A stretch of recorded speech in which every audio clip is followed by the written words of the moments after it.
Boba Fett has long been a favorite character among Star Wars fans, and while the bounty hunter ostensibly met his end in the earliest scenes of Return of the Jedi, it turns out that scene wasn't George Lucas's original intention. One of Lucas' earliest employees has revealed that the director initially planned for Boba Fett to take on a much larger role at the end of the original Star Wars trilogy. Speaking to Inverse, Craig Miller, who served as an unofficial advisor of sorts to Lucasfilm before eventually becoming the company's fans relations officer, revealed Boba Fett was intended to have a much larger role. According to Miller, Boba Fett's prominent place in Empire Strikes Back has much to do with the fact that the character was originally intended to be a much larger threat in the trilogy's final act.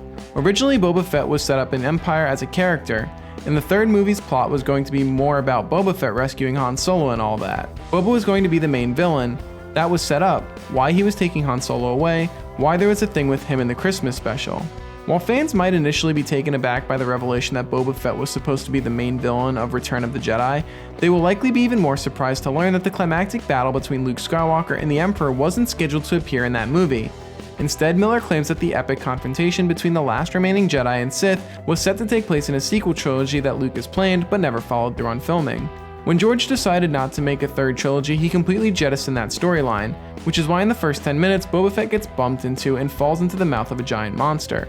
So he took what was planned for the third trilogy, which was the confrontation between Luke and Darth Vader in the battle with the Emperor, and that got squished down from 3 movies to 1 movie, and that became the plot of Jedi.